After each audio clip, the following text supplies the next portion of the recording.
My true family, Lauren said, her voice bright and confident through the microphone, are the people who choose to be there, who support me without conditions, who make my life fuller just by being in it. She lifted her glass higher. The ballroom erupted in warm applause.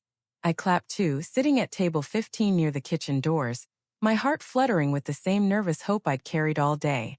Then she looked straight at me. The smile stayed on her face, but it turned cold, deliberate. And sometimes, she went on, you have to draw boundaries with the people who drain you, who weigh you down, who can't be happy for you without turning it into their own sadness. The room fell silent. Forks stopped moving. Every head turned toward me. Heat rushed to my face. My throat closed. Mom, Lauren said clearly, eyes locked on mine. You can leave now. 200 guests. My only child. My carefully chosen lavender dress. And those 5 words. I sat there for a second, stunned, waiting for her to laugh it off, to say she was joking. She didn't. She turned back to her new husband, Nathan, as if she'd just dismissed an annoying server. I placed my napkin on the plate, stood up slowly, and smoothed my dress with hands that wouldn't stop trembling. I would not cry in front of them. I would not. I started walking toward the exit, the whispers rising behind me like a wave. I was almost at the door when a chair scraped hard against the floor at the head table. Quick footsteps. Nathan was already holding the microphone. But let me take you back a few hours, because you need to understand how I ended up at the worst table on the biggest day of my daughter's life, believing, right up until that moment, that today would finally bring us closer. I woke up that morning in the small brick house I'd bought with my late husband David 30 years ago. The same house where I'd raised Lauren alone after David's heart attack took him when she was 5. I remember the day like it was yesterday, the call from the hospital, rushing there with Lauren in her car seat, holding her while they told me he was gone. I was 37, suddenly a widow with a toddler and a mortgage.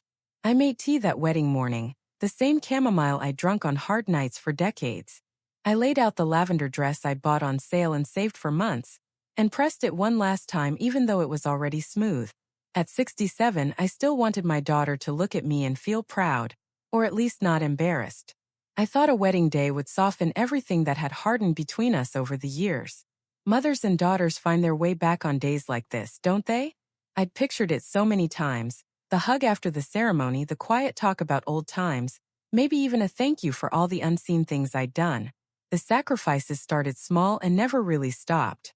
When Lauren was in elementary school, I took extra shifts at the grocery store pharmacy, so she could have gymnastics lessons and the nice backpack all her friends had.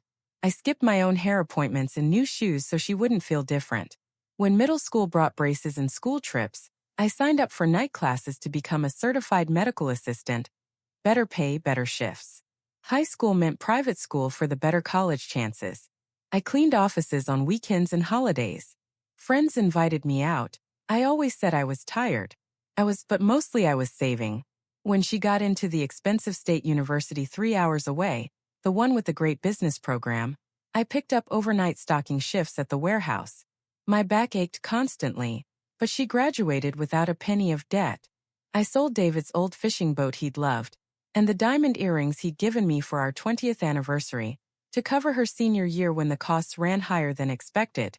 She studied abroad in Spain one summer. She interned in the city. She never had to work retail or wait tables like so many kids do. I never complained, never brought it up as a debt. It was what mothers do, right? After graduation, she stayed in the city, landed a good marketing job, made new friends who seemed more sophisticated than the old ones from home. Visits became just Christmas and maybe a quick Mother's Day lunch. Phone calls turned into short texts, mostly me checking in, her replying hours later. When she got engaged to Nathan last year, I was over the moon. I offered to help with whatever she needed. Flowers, invitations, even contributing to the venue. She told me they had a professional planner and a strict budget, and everything was handled perfectly. I sent a generous check anyway, thinking it would help with something small. The check was cashed within days, but I never heard a thank you or even an acknowledgement. Still, I kept hoping. Weddings bring out the sentimentality. I told myself that. I arrived at the venue 2 hours early, carrying the gift I'd spent a year choosing and preparing, a beautiful leather-bound photo album. I'd filled the first half with pictures from her childhood. Baby photos, first steps, school plays, graduations. The second half was empty pages, ready for her new life with Nathan. I'd even included a few of David, so she'd remember where she came from. The wedding coordinator, a young woman with a clipboard and a tight smile, greeted me and pointed me to table 15 in the back. I mentioned quietly that I was the mother of the bride. She checked her tablet again, frowned slightly and said, "Yes, that's right. Table 15, near the side entrance." I swallowed the lump in my throat and sat with lovely strangers, some distant cousins of Nathan's and a few of Lauren's coworkers who didn't know me. They were kind, asking polite questions, but I could see the confusion in their eyes when I said I was the bride's mother. The ceremony was beautiful. Lauren walked down the aisle radiant in white, Nathan's eyes never leaving her face. I cried quiet tears of joy from my seat in the middle rows. Surely the reception would be different. She'd come find me then, pull me into photos, introduce me properly. She didn't. She floated from the head table to Nathan's parents, hugging them warmly, laughing with her bridesmaids, posing for endless photos with everyone except me. I waited patiently, smiling at small talk from the people at my table, nursing my water glass. Dinner reached the back tables last and was lukewarm by then. The chicken was dry, but I ate anyway, telling myself it didn't matter. Then the toasts began. Nathan spoke beautifully about love and gratitude and building a future together. Everyone applauded warmly. Lauren stood next, glowing under the lights. And then she told me, her mother who had given her everything, who had shaped her entire life with quiet, steady love, to leave. As I reached the heavy wooden door, my hand shaking on the handle, Nathan's voice cut through the stunned silence. "Before anyone leaves this room tonight," he said, low and shaking with anger, "there are some truths that need to be said out loud." I stopped. My heart pounded so hard I could hear it in my ears. I couldn't walk out yet. I walked out of that ballroom with my head high and my legs shaking so badly, I wasn't sure they'd carry me to the car. The night air hit my face like cold water. The parking lot was lit by soft lanterns, and a few early leaving guests gave me sympathetic glances as I passed. No one said a word. I wouldn't have been able to answer anyway. I found my old blue sedan in the back row, where I'd parked because the closer spots were reserved for family. I sat behind the wheel for a full minute before I could even put the key in the ignition. My hands wouldn't stop trembling. When I finally started the engine, the dashboard clock read 9:17 p.m. The reception had barely started. The drive home was 40 minutes on a good day. That night it felt endless. Rain began halfway, soft at first, then harder, drumming on the roof like it was trying to get inside my head. I kept both hands tight on the wheel and let the tears come. No one could see me now. Lauren's words played on repeat. "You can leave now," said so calmly, so publicly. I kept waiting for the moment to feel less real, like maybe I'd misheard. Or maybe it was a cruel joke that would be explained later. But I knew better. I'd seen the look on her face. I thought about the gift still sitting on the passenger seat, the leather-bound photo album I'd spent months putting together. I'd even written little notes on some of the pages. "Your first bike. Remember how proud you were when you rode without training wheels? And senior prom. You looked like a movie star." I'd imagined her opening it later, maybe tearing up, maybe finally understanding how much I'd always loved her. Now it felt pathetic. I almost threw it out the window at a stoplight. By the time I pulled into my driveway, I was cried out. The house was dark. I left it that way. I didn't want light. I dropped my purse on the hall table, kicked off the low heels I'd worn because Lauren once said high ones looked desperate on older women, and went straight to the kitchen. I made chamomile tea I didn't taste and carried it to the living room. I sat in David's old recliner, the one I'd never had reupholstered because he'd loved the worn leather. The room was full of ghosts. Photos on every surface. Lauren's kindergarten drawing framed on the wall. Her high school graduation cap and tassel hanging from a hook. The shelf with all her trophies from gymnastics and debate. I looked at them and felt a wave of something I hadn't let myself feel in years. Anger. Not just at Lauren. At myself. I'd spent 30 years making sure she never felt the weight of losing her father. When David died, I was 37 and terrified. The mortgage, the bills, the grief, I carried it all so she wouldn't have to. I worked 2 jobs, sometimes 3. I missed her school plays because I was stocking shelves at night. I ate canned soup for dinner so she could have the good cereal and fresh fruit. I never dated seriously because no man wanted to come second to a little girl, and I refused to make her feel like she did.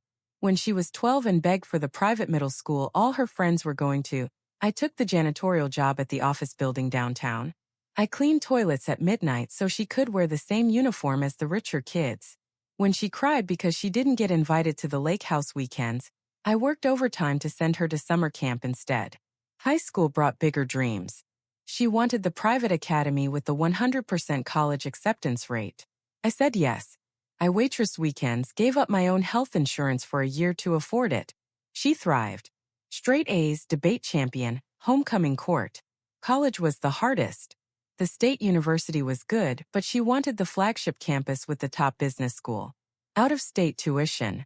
I never hesitated. I became a medical assistant for better pay. Took the warehouse night shifts for benefits. My back started hurting in my 50s, but I kept going. I sold David's boat, the one thing of his I'd held on to.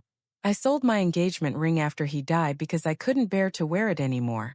But I'd kept the wedding band until her junior year when fees ran high. She graduated magna cum laude. I was in the audience alone, clapping until my hands hurt. She hugged me quickly after the ceremony, then rushed off to celebrate with friends. I drove home by myself and made a frozen pizza for dinner. After college, she stayed in the city. I understood better job opportunities. I visited when she allowed it. Usually she was swamped. I sent care packages, birthday gifts, money when she hinted rent was tight or her car needed work. She always said thank you in texts, but the visits grew rarer. When she got engaged, I thought things would change. I pictured planning together, shopping for dresses, maybe even living closer one day for grandkids. Instead, she kept me at arm's length. We've got it handled, Mom. The planner is amazing. Don't worry about contributing, we're good. I contributed anyway, several times. And tonight she told me to leave. My phone started buzzing on the coffee table. I ignored it at first. Then I saw my sister Diane's name and answered. Margaret.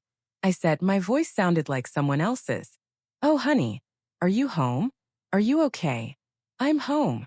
There's a video going around. Someone recorded it. Nathan, he stopped everything. I heard him start, I whispered. I couldn't stay to listen. Come to my house. Right now. You shouldn't be alone. I need to be alone tonight. We talked for a few minutes. She told me people were already texting her, horrified on my behalf. I didn't want to hear it yet. I hung up and turned the phone face down. I sat in the dark until the tea went cold.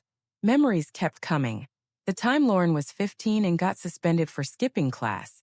I fought with the school, worked extra to pay for the tutor who got her back on track. She never thanked me, just complained I embarrassed her by showing up. The year she turned 25 and racked up $5,000 in credit card debt on clothes and trips. I paid it off without telling her how long it took me to recover. The Christmas 2 years ago when I drove 4 hours to her apartment with a car full of gifts and homemade cookies. She texted at the last minute that she and friends had decided to go skiing. I turned around and drove home in silence. Every time I told myself, she's young. She's busy building her life. One day she'll see. Tonight she saw me and decided I didn't belong in her life. I went to bed still wearing the lavender dress. I didn't have the energy to change. I lay there staring at the ceiling, feeling the full weight of 30 years of one-sided love. Sometime around 3 a.m., a new feeling crept in. Not just hurt, not just anger. Relief. For the first time in decades, I wasn't waiting for her to call, to text, to need me, to finally appreciate me. I didn't have to try anymore. I fell asleep with that thought echoing in my head. And for the first time in years, I didn't dream about what I could have done differently. When I woke up the next morning, the phone was full of missed calls and messages. Some from friends. Some from cousins. A few from numbers I didn't recognize, probably people from the wedding. None from Lauren. I made coffee and sat on the back porch. The rain had stopped. The air smelled clean. I opened the messages from Diane. She'd sent the full video. I didn't watch it yet. I wasn't ready. But I did make one decision, quiet and firm, while the sun came up. I was done chasing a daughter who didn't want to be caught. I was 67 years old. I'd given everything to one person. It was time to give something to myself. I didn't watch the video right away. For 2 full days after the wedding, I kept my phone on silent and stayed mostly in the house. I watered the plants I'd neglected, cleaned out the refrigerator, folded laundry I'd been putting off. Anything to keep my hands busy and my mind from circling back to that ballroom too often. Diane called every few hours to check on me. Friends from my old nursing job texted. A couple of cousins I hadn't spoken to in years reached out. Everyone said the same thing. Have you seen what Nathan did? I hadn't. I wasn't ready. On the third morning, I woke up earlier than usual. The house was quiet, the kind of quiet that feels heavy after years of filling it with someone else's needs. I made coffee, took it to the back porch, and watched the sun come up over the neighbor's maple tree. My phone sat on the table beside me. I finally picked it up and opened Diane's message thread. The video was still there, waiting. I pressed play. The footage was shaky. Someone at a nearby table holding their phone high. You could hear silverware clinking and a few nervous coughs. Lauren was still standing, glass in hand, looking pleased with herself after telling me to leave. The camera swung to me for a second, my back straight, walking toward the door, then snapped to the head table as Nathan stood up. He didn't raise his voice at first.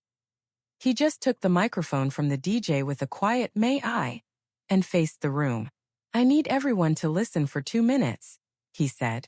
His voice was steady, but you could hear the anger underneath like a current. Because what just happened here isn't right, and it isn't the whole story. Lauren reached for his arm. Nathan, sit down. This isn't the time. He gently pulled away. No, Lauren. This is exactly the time. The room went completely still. I've been with Lauren for 3.5 years, he began. In that time she's told me repeatedly that her mother is difficult, controlling, emotionally needy, always making things about herself. She said Margaret was the one who kept the family together, not her mom. She said growing up was hard because her mother never let her breathe. I felt my stomach twist hearing my own life reduced to those lies. I believed her, Nathan continued. Why wouldn't I? She's the woman I loved. So I kept my distance from Margaret out of respect for Lauren's boundaries. I invited her mother to the wedding only because Diane insisted it was the right thing to do. I thought maybe time had healed things. He paused, looking out at the guests. A month ago I started having doubts. Little things didn't add up. Lauren would get tense whenever her mom called. She'd say Margaret was guilt-tripping her for not visiting enough. But whenever I met Margaret in person, at the engagement party, the shower, she was quiet, kind, never pushed. She always asked about Lauren with this look in her eyes like she was still waiting for her daughter to be proud of her. Lauren tried again. Nathan, please. He held up a hand. Let me finish. The camera zoomed in a little. You could see his jaw tight. I called Diane 3 weeks ago, he said. Without telling Lauren. I wanted to hear the other side before I married into this family. Diane didn't hesitate. She told me everything. He turned toward the back of the room, toward where I'd been standing. She told me Margaret raised Lauren completely alone after her husband David died suddenly when Lauren was 5. No life insurance. A mortgage. Toddler. Diane said Margaret worked 2, sometimes 3 jobs to keep the house. She became a medical assistant for better pay, cleaned offices at night, stocked shelves on weekends. She never took a vacation, never dated seriously, never complained. A few guests shifted uncomfortably. Someone near the camera whispered, "Oh my God." She told me Margaret sold family heirlooms, David's boat, her own jewelry, to pay for Lauren's private high school and then college. Out-of-state tuition. Study abroad. All of it debt-free for Lauren. Margaret's retirement savings are almost gone because she kept sending money after graduation when Lauren said she was struggling in the city. Nathan's voice grew quieter, which somehow made it more powerful. Diane showed me bank transfers. Thousands of dollars over the years. For rent deposits, car repairs, credit card bills Lauren ran up. Even a vacation to Mexico with friends that Lauren said was a work bonus. Margaret paid for it because Lauren asked. He looked directly at Lauren now. You told me your mom was well off, that she didn't need help, that she sent money to control you. But Diane showed me the truth. Margaret lives on a fixed income now. She drives a 12-year-old car. She hasn't bought new clothes in years. And she still sent you money last Christmas when you said your bonus was delayed. Lauren's face was white. She looked small suddenly in her big white dress. Margaret never once badmouthed you to me, Nathan said to her. Not once. She always defended you, said you were busy building your career, that you'd come around when you were ready. He turned back to the room. And tonight, on our wedding night, you stood up here and publicly humiliated the woman who sacrificed everything for you. You put her at the worst table. You barely spoke to her. And then you told her to leave. His voice cracked for the first time. I can't marry someone who treats the most selfless person I've ever heard of like this. I can't build a life with someone capable of that kind of cruelty. He reached up, took off the wedding ring, and set it gently on the table. This wedding is off. The room erupted. People standing. Gasps. Someone shouting, what? The camera swung wildly as the person filming stood up. You could hear Lauren start to sob loud, broken sounds. Nathan walked away from the head table and out a side door. The video ended there. I watched it twice more, sitting on the porch with cold coffee. I didn't cry this time. I felt something else, something I couldn't name yet. Validation, maybe. Relief. A strange kind of grief for the marriage that had almost happened.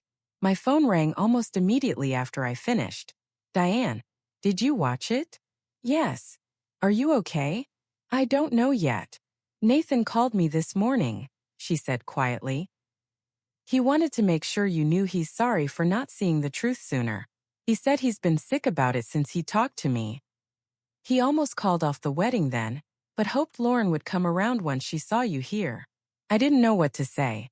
He also said if you ever want to talk, he'd like to apologize in person. No pressure. I thanked her and hung up. By afternoon the video was everywhere. Local news picked it up. Then national morning shows. Social media exploded. Strangers commented. What kind of daughter does that? That groom is a king. Margaret deserves the world. Messages poured in. Old friends. Former coworkers. Even people from Lauren's high school who remembered me cheering at every debate tournament. I read a few, then turned the phone off again. Lauren texted for the first time that evening. Mom, I'm so sorry. Please answer. I didn't mean it like that. Everyone hates me now. I need you. Then more. This is your fault too. You always made me feel guilty. Please fix this. I didn't reply. I made soup for dinner and ate it alone at the kitchen table. I thought about Nathan, how he'd risked everything to speak the truth. How he'd seen me when my own daughter wouldn't. I thought about all the years I'd spent waiting for Lauren to notice. And for the first time, I wondered what my life could look like if I stopped waiting altogether. The first week after the canceled wedding, I hardly left the house. I told myself it was because I needed quiet, but really I was bracing for whatever came next. I knew Lauren. When things went wrong, she always reached for me.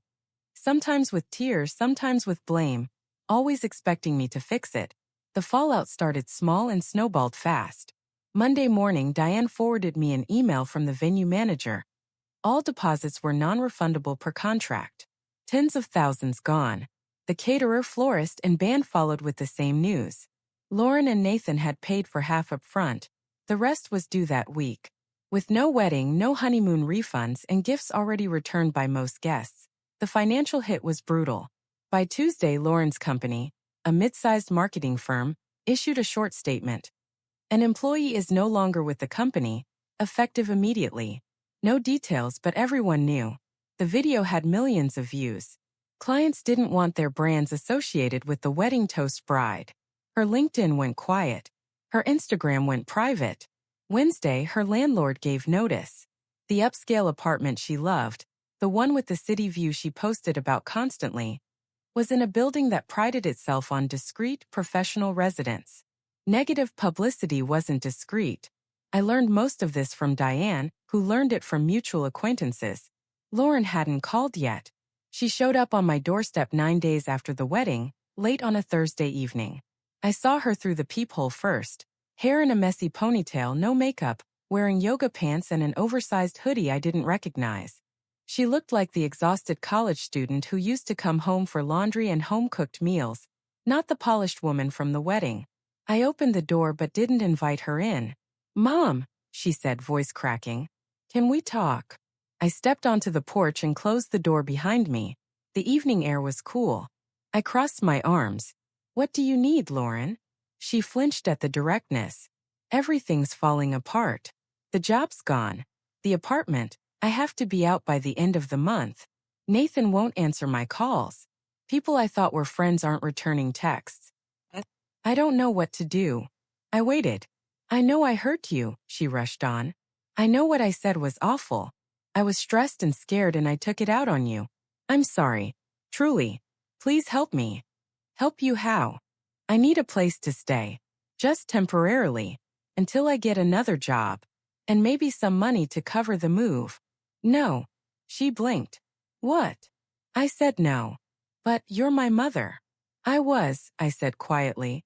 I was your mother for 32 years. I gave you everything I had: money, time, love, opportunities. And the moment you had the spotlight, you used it to tell me I wasn't wanted. That's not fair. I was panicking about the speech. You've been pushing me away for years, Lauren. The speech was just the first time you did it in front of an audience. She started crying. Everyone hates me now. I can't even go to the grocery store without people staring. I lost everything because of one stupid moment. No, I said again. You lost everything because of years of choices. You lied to Nathan about me. You took my money and my love and gave nothing back. You built a life that looked perfect from the outside, but it was hollow. One truth spoken out loud, and it all collapsed. She wiped her face angrily. So you're just going to abandon me when I'm at my lowest? I'm not abandoning you. You're an adult. You made decisions. Now you live with them. What am I supposed to do? Sleep in my car. You have friends. You have savings. I don't. The wedding wiped me out. And Nathan was paying half the rent. Then maybe it's time to learn what it feels like to stand on your own. She stared at me like she didn't recognize me. You've changed, she whispered. No, I said. I've finally stopped changing myself to fit what you needed. She left after that, crying harder, slamming her car door. I went inside and sat at the kitchen table with a cup of tea. My hands shook, but I didn't call her back. The next attempts came by phone and text. First, the apologies. Mom, I'm so sorry I hurt you. I was wrong. Please forgive me. Then the guilt. I can't sleep. I keep replaying what I did. I hate myself for it. Then the blame. You could help if you wanted to. You have the space. You always said family comes first. Then desperation. I'm running out of money. The storage unit for my stuff is expensive. Please, just a loan. I read them all. I didn't reply to any. Diane came over one afternoon with groceries and a fierce hug. You're doing the right thing, she said. It's hard, but it's right. I know, I said. But it still hurts. Of course it does. She's your daughter. But love isn't a free pass to be treated badly forever. We sat on the porch and talked about everything except Lauren for a while. Diane told me about her garden, her grandkids, the trip she and her husband were planning to Maine. I realized how long it had been since I'd had a conversation that wasn't about Lauren's life or problems. A week later, Lauren showed up again. This time she looked worse. Dark circles, hair unwashed, carrying a cardboard box. I'm moving some things into storage, she said. Can I leave this here? It's just photo albums and some childhood stuff. I don't have room. I looked at the box. I recognized it, things I'd saved for her over the years. Report cards, artwork, her baby book. You can leave it on the porch, I said. I'll put it in the garage, but it stays there until you have a permanent place. She nodded, eyes filling again. Thank you. Don't thank me, I said. This isn't me helping you move back in. It's just storage. She set the box down and hesitated. Nathan reached out, she said quietly, just to say he's returning my things. He's already dating someone new. Someone nicer. I didn't respond. I lost the love of my life because I was cruel, she whispered. I know that now. I still didn't speak. She got back in her car and left. That night I moved the box to the garage myself. I didn't open it. The messages slowed after that. Once a week, maybe. Shorter. Less demanding. I'm starting therapy. I got a part-time job at a coffee shop. I found a roommate situation. I read them. I still didn't reply. Diane and I started walking together every morning. We joined a book club at the library. I signed up for a watercolor class on Tuesdays. Small things, but they were mine. One evening about 6 weeks after the wedding, Nathan called. "Mrs. Hayes?" "It's Nathan." I sat down surprised. "I hope it's okay I'm calling," he said. "I wanted to check on you. And to apologize again for everything." "You have nothing to apologize for," I said. "You did something brave." "It cost me too," he admitted. "But I couldn't have lived with myself if I'd gone through with it." We talked for a while. He told me he'd moved back with his parents temporarily, was focusing on work. He sounded steady. "I've been thinking about you a lot," he said. "About everything you did for Lauren. I wish I'd known you better." "I wish that too," I said honestly. He paused. "If you're ever open to it, I'd like to buy you coffee. Just to say thank you properly. No pressure." I thought about it. "I'd like that," I said. "Someday." We hung up, and I felt something loosen in my chest. Lauren's life kept unraveling in small, quiet ways. She moved 3 hours away to a cheaper city, took a lower-paying job, sold her designer clothes online to pay bills. I knew because Diane heard from a mutual friend. I didn't rescue her. And slowly, painfully, I started building boundaries that felt like freedom. The first thing I did after setting those boundaries with Lauren was nothing dramatic. I bought myself a new coat. It was late fall, and my old one had thin elbows and a broken zipper I'd been meaning to fix for 3 years. I walked into the department store downtown, the one I'd always passed on my way to buy Lauren's birthday gifts, and tried on a soft camel-colored wool coat that fit perfectly. I didn't check the sale rack. I didn't wait for a coupon. I paid full price and walked out feeling lighter than I had in months. Small maybe, but it was mine. Diane noticed immediately when I wore it to our morning walk. "You look 10 years younger," she said. "That color is perfect on you." I laughed. Actually laughed out loud, and realized I couldn't remember the last time I bought something just because it made me happy. That winter I started small experiments in living for myself. I signed up for the watercolor class at the community center. I'd always loved painting as a girl, but stopped when money and time went to Lauren's activities. The first night I was nervous, the only beginner over 60 in a room of retirees and young moms. But the teacher was kind, and by the third class I'd painted a halfway decent landscape of the lake near our old house. I hung it in the kitchen where David's old fishing photo used to be. I joined Diane's book club. We read everything: mysteries, romances, serious literary fiction. I discovered I loved talking about stories with people who weren't asking me for anything. One month we read a memoir about a woman who left an abusive marriage in her 50s and started over. The discussion went long. Several women cried. I didn't. I just felt seen. In January, the local Women's Resource Center posted a job listing. Program coordinator for a new support initiative aimed at older women facing family estrangement or financial hardship after decades of caregiving. Diane saw it first and emailed me the link with one line. "This has your name written all over it." I stared at the screen for a long time. I had no management experience. My resume was 30 years of low to mid-level medical assisting and odd jobs. But the description talked about lived experience being the most important qualification. I applied on a whim, attaching a letter that poured out more honestly than I expected. About raising Lauren alone, the sacrifices, the wedding, the slow realization that I deserved a life too. They called me for an interview 2 days later. The director, a warm woman named Carla in her 50s, listened to my story without pity. She nodded like she'd heard versions of it 100 times. "We don't need another administrator," she said. "We need someone who understands these women in her bones. Someone they'll trust when they walk through the door feeling invisible." I got the job. It started part-time, 20 hours a week. I reorganized their support groups, planned workshops on financial literacy and emotional resilience, started a weekly coffee morning that grew from 6 women to 30. I listened to stories like mine. Mothers cut off by adult children, widows who'd given everything to family and had nothing left for themselves.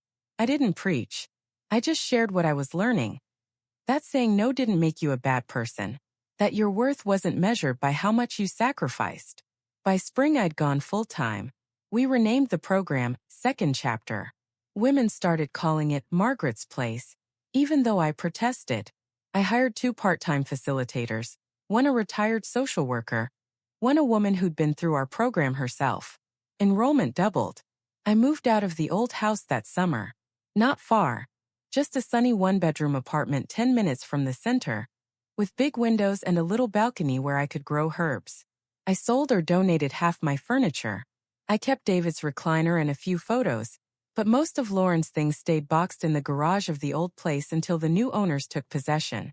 I didn't feel guilty. I traveled for the first time in my life. Diane and I took a 10-day trip to Ireland, green hills, pubs with live music, bed and breakfasts run by kind older couples. I sent postcards to the women at the center, not to Lauren.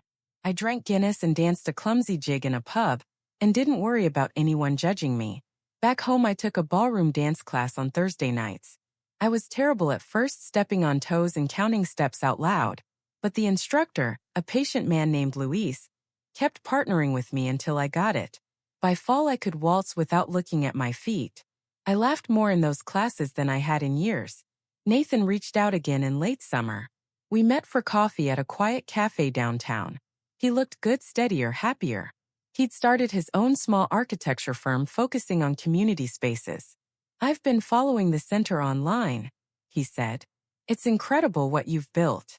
"It's not just me," I said. "It's all of us." He smiled. "You're the heart of it. I always knew you were strong, but this is something else." We talked for 2 hours about work, travel, books. No mention of Lauren. When we parted, he hugged me gently and said, "I'm proud to know you, Margaret." I drove home with the windows down, music on the radio, feeling something new. Pride in myself. The center grew.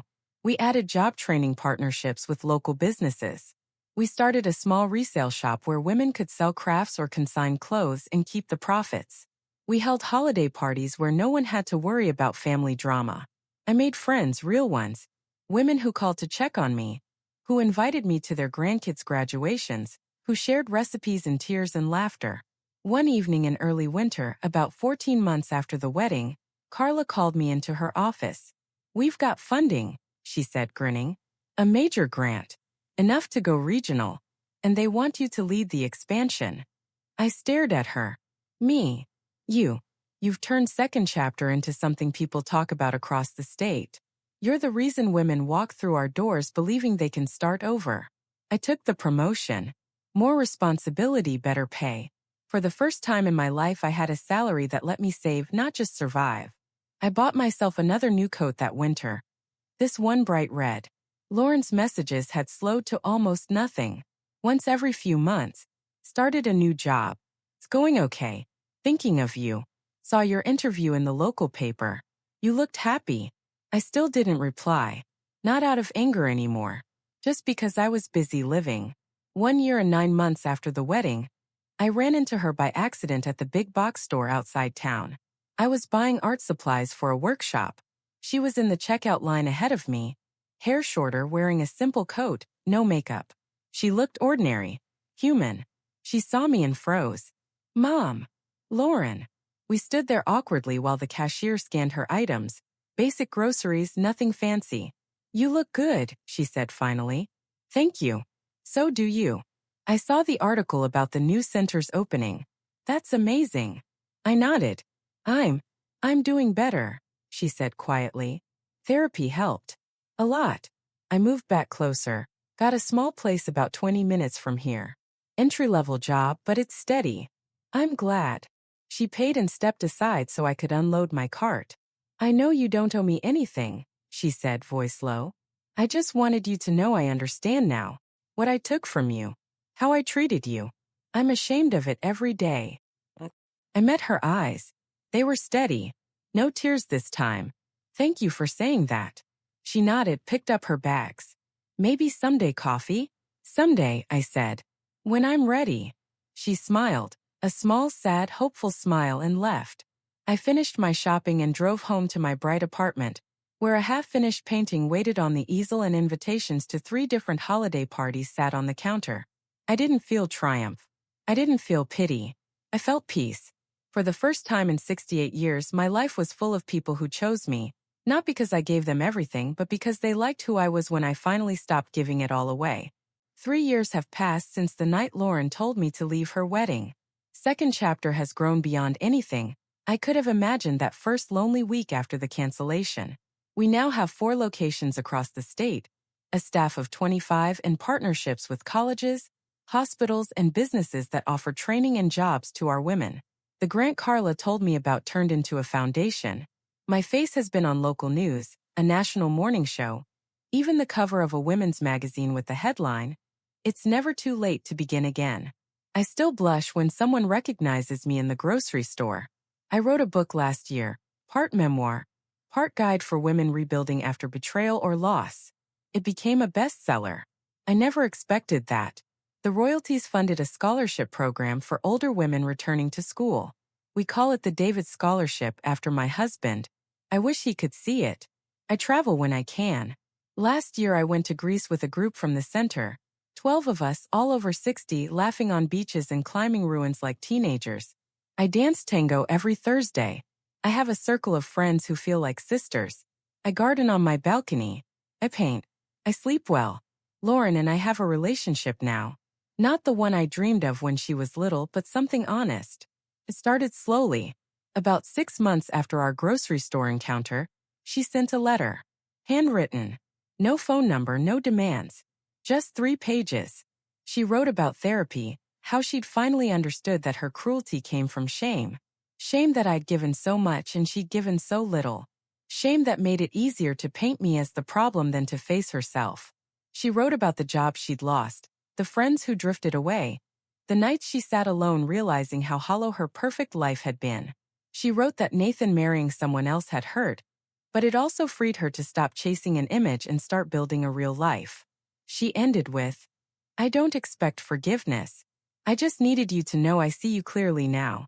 And I'm sorry from the deepest part of me." I read it 3 times. I didn't answer right away. A month later she sent another. Shorter. She'd started volunteering at a food bank. She was taking night classes in graphic design. Something she'd always loved but abandoned for the practical marketing degree. She asked nothing. I replied with a postcard from Greece. A photo of the sea, and on the back, "The water is beautiful. I'm glad you're finding your way." That opened the door. We began emailing. Neutral topics at first: books, recipes, the weather. Then deeper. She told me about her new apartment, small but hers. About the friends she was making, real ones this time. About how therapy was teaching her to sit with discomfort instead of pushing it onto others. I told her about the center. About the women whose stories broke and mended my heart. About the joy of waking up excited for my own day. We met for coffee 8 months after the first letter. A quiet cafe halfway between us. She was nervous. I was too. We talked for 2 hours. No tears. No drama. Just 2 women catching up. "You look happy," she said at the end. "I am," I said. "Truly. I'm proud of you," she said, voice soft. "I know I lost the right to say that years ago, but I am. Thank you." We've met every couple of months since. Sometimes lunch. Sometimes a walk in the park. We talk about her classes, she'll graduate next spring. About my speaking engagements. About the center's new programs. She's dating someone now, a quiet, kind man who teaches high school history. She introduced us last month. I liked him. He treats her with respect. We don't talk about the wedding much. When it comes up, she owns it fully. No excuses. "I was cruel," she says simply. "I hurt you deeply. I live with that." I nod. I know. Some wounds scar. They don't disappear. But they stop hurting every day. Last spring she asked if she could volunteer at Second Chapter. Not for credit or redemption, just to give back. I thought about it for a week.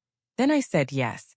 She facilitates a young adult support group now, helping kids estranged from parents navigate guilt and boundaries. She's good at it. The women trust her because she's honest about her own mistakes. She calls me mom again. I call her Lauren, or honey when it slips out naturally. It's not perfect. We're careful with each other. But it's real. Nathan married 2 years ago. A lovely woman named Sarah who works with foster kids. They invited me to the wedding, a small backyard ceremony. I went. We danced to one song, laughed about old times that weren't so old, and parted as friends. He designed our newest center building pro bono. There's a plaque in the lobby. In honor of the women who teach us strength begins with choosing ourselves. I turned 70 last month. We had a party at the center, 200 people, music, cake, dancing. Lauren helped organize it. She gave a short toast to my mother, who showed me, and all of us, that it's never too late to write a better chapter. I cried then. Happy tears. That night, after everyone left, I sat on my balcony with a glass of wine and looked at the stars. I thought about David, how proud he'd be. About the girl I was at 37, terrified and grieving. About the woman at 67 who thought her story was over. I thought about Lauren, my daughter, flawed and growing, finding her way back, not to the mother who sacrificed everything, but to the woman who finally learned to live fully. I thought about all the women who walk through our doors carrying stories like mine, leaving lighter. And I knew, with a certainty that settled deep in my bones, the day Lauren told me to leave wasn't the worst day of my life. It was the day I started living the best part of it. I still get cards and letters from women who read my book or heard me speak. They say things like, "You gave me permission to choose myself," or "Because of you, I said no for the first time." I save every one, because they remind me what I know now at 70. Love isn't measured by how much you give away. It's measured by how bravely you live with an open heart. First for yourself, and then, if you choose, for others. I chose myself first, and in doing that, I found room for everything else. The centers thrive. The women heal. Lauren and I keep building something careful and true. My life is full. My heart is full. And every morning when I wake up, I smile at the day ahead. Not because I have to give it away, but because it's mine to live. It's never too late. That's the real ending. Not the wedding that wasn't, but the life that finally, beautifully was.